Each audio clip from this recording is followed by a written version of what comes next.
ನಮಸ್ಕಾರ ಕರ್ನಾಟಕ. ಎಲ್ಲರೂ ಹೇಗಿದ್ದೀರಾ? ಎಲ್ಲರೂ ಚೆನ್ನಾಗಿದ್ದೀರಾ ಅಂತ ಭಾವಿಸ್ತಾ ಇವತ್ತಿನ ವಿಡಿಯೋನ ಸ್ಟಾರ್ಟ್ ಮಾಡೋಣ. ಇವತ್ತಿನ ವಿಡಿಯೋ ಏನಪ್ಪ ಅಂದರೆ, ನಮ್ಮ ತಿರುಪತಿ ತಿಮ್ಮಪ್ಪನ ದೇವಸ್ಥಾನದಲ್ಲಿ ಈಗ ನಡೀತಾ ಇರುವಂಥ ಒಂದು ಅಕ್ರಮ, ಇದ್ರ ಬಗ್ಗೆ ಮಾತಾಡೋಣ ಅಂತ. ಏನು ಅಕ್ರಮ ಅಂದರೆ, ಲಡ್ಡು ಅಲ್ಲಿ ಮೊದಲು ಕೊಡ್ತಾ ಇದ್ದಂಥ ಪ್ರಸಾದದ ಲಡ್ಡು ಅಲ್ಲಿ ನಂದಿನಿ ಶುದ್ಧವಾದ ತುಪ್ಪವನ್ನು ಯೂಸ್ ಮಾಡ್ತಾಯಿದ್ರು. ಆದರೆ ಈಗ ಬಂದ್ಬಿಟ್ಟು ಬರ್ತಾ ಇರೋ ರಿಪೋರ್ಟ್ಸ್ ಪ್ರಕಾರ ಈಗ ಅಲ್ಲಿನ ಗೌರ್ಮೆಂಟು, ಹಿಂದೆ ಇದ್ದಂಥ ಗೌರ್ಮೆಂಟು ಟೆಂಡ್ರ್ ಬೇರೆಯವ್ರಿಗೆ ಯಾರಿಗೋ ಕೊಟ್ಟಿರೋ ಅಂಥ ಇದರಲ್ಲಿ ನಡೆದಿರೋವಂಥ ಅಕ್ರಮ ಏನಪ್ಪ ಅಂದರೆ, ಅಲ್ಲಿ ಏನು ಪ್ರಾಣಿಯ ಒಂದು ಕೊಬ್ಬಿನನ್ನು ಈ ಒಂದು ಲಡ್ಡುವಲ್ಲಿ ಮಿಕ್ಸ್ ಮಾಡ್ತಾಯಿದ್ದಾರೆ ಅಂತ ಬಂದಿರುವಂಥ ಅಕ್ರಮ. ಆದರೆ ಮೊದಲು KMFನಿಂದ ಹೋಗ್ತಾ ಇದ್ದಂಥ, ನಮ್ಮ ಕರ್ನಾಟಕ KMFಯಿಂದ ಹೋಗ್ತಾ ಇದ್ದಂಥ ಪ್ಯೂರ್ ಶುದ್ಧ ತುಪ್ಪನ ಬಳಕೆ ಮಾಡ್ತಾಯಿದ್ರು.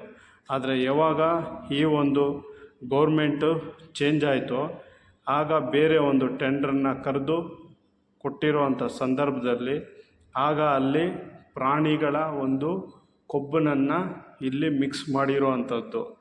ಆದರೆ ಮನುಷ್ಯ ದುಡ್ಡು ಮಾಡೋದಕ್ಕೋಸ್ಕರ ಏನೆಲ್ಲ ಒಂದು ನೀಚ ಕೆಲಸಕ್ಕೆ ಹೋಗ್ತಾನೆ ಅಂದರೆ ತುಂಬಾ ಇದೆಲ್ಲ ಹೇಳೋದಕ್ಕೆ ಒಂದು ಅಸಹ್ಯ ಆಗ್ತದೆ. ಆದರೆ ಮನುಷ್ಯನಿಗೆ ದುಡ್ಡು ಮಾಡೋದಕ್ಕೆ ಬೇರೆ ಇನ್ಯಾವುದು ದಾರಿ ಸಿಗಲಿಲ್ವೇನೋ. ನೋಡಿದ್ರೆ ನಮ್ಮ ಎಲ್ಲರ ಇಷ್ಟಾರ್ಥ ದೈವ ಆದಂಥ ತಿರುಪತಿ ತಿಮ್ಮಪ್ಪನ ಈ ಒಂದು ಲಡ್ಡುವಲ್ಲೇ ಈ ಥರ ಒಂದು ಅಕ್ರಮ ನಡೆದಿದೆ ಅಂದರೆ ನಿಜವಾಗ್ಲೂ ನಂಬೋದಕ್ಕೆ ಆಗಲ್ಲ. ಆದರೆ ಈ ಥರ ಒಂದು ಕೆಲಸ ಮಾಡಬಾರ್ದು ಅವ್ರಿಗೆ. ಆದರೆ ಈ ಥರ ಮಾಡಿದ್ದಾರೆ ಅಂದರೆ ಅಲ್ಲಿ ಸಾವಿರಾರು ಜನ, ಲಕ್ಷಾಂತರ ಜನ ಭಕ್ತರು ಅಲ್ಲಿ ಬರ್ತಾರೆ. ತಿರುಪತಿ ತಿಮ್ಮಪ್ಪನ ಪ್ರಸಾದವನ್ನು ತುಂಬಾ ಭಕ್ತಿಯಿಂದ ಸ್ವೀಕರಿಸ್ತಾರೆ. ಆದರೆ ಇವರು ಈ ಥರ ಒಂದು ಕೆಲಸನ ಮಾಡಿದ್ದಾರೆ ಅಂದರೆ ನಂಬೋದಕ್ಕೆ ಆಗೋದಿಲ್ಲ. ಆದರೆ ಈಗ ಬಂದಿರುವಂಥ ಗೌರ್ಮೆಂಟು ಈ ಒಂದು ಮಾಡ್ತಾ ಇರುವಂಥ ಅಕ್ರಮನ ಇವರು ಬಯಲಿಗೆ ಎಳೆದಿದ್ದಾರೆ. ಆದರೆ ಮುಂದಿನ ದಿನಗಳಲ್ಲಿ ಇದು ಎಲ್ಲರಿಗೂ ಹೋಗುತ್ತೋ ಅನ್ನೋದು ನೋಡಬೇಕಾಗ್ತದೆ. ಆದರೆ ಇದಂತೂ ತುಂಬಾ ಹೇಳೋಕ್ಕೆ ಆಗದೇ ಇರುವಂಥ ವಿಷಯ ಆಗಿರ್ತದೆ. ದೇವರ ಪ್ರಸಾದನ ಮೊದಲು ಒಂದು ಪ್ರಸಾದವಾಗಿ ನೋಡ್ತಾಯಿದ್ರು. ಆದರೆ ಈಗ ನೋಡಿದ್ರೆ ಒಂದು ಬಿಸ್ನೆಸ್ ಆಗಿ ನೋಡುವಂಥ ಕಾಲ ಆಗಿದೆ.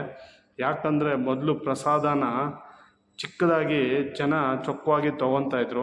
ಈಗ ಲಕ್ಷಾಂತರ ಜನ, ಕೋಟ್ಯಾಂತರ ಜನ ತೊಗೊತಾ ಇರೋದ್ರಿಂದ ಇದನ್ನು ಕಮರ್ಷಿಯಲ್ಲಾಗಿ ತೊಗೊಂಬಿಟ್ಟಿದ್ದಾರೆ.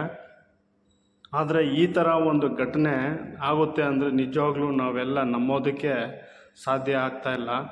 ಆದರೆ ಮುಂದಿನ ದಿನಗಳಲ್ಲಿ ಈ ಥರ ಆಗಲಿ ನೋಡ್ಕೊಳ್ಳಿ TTD ಅಂತ ಹೇಳೋಣ.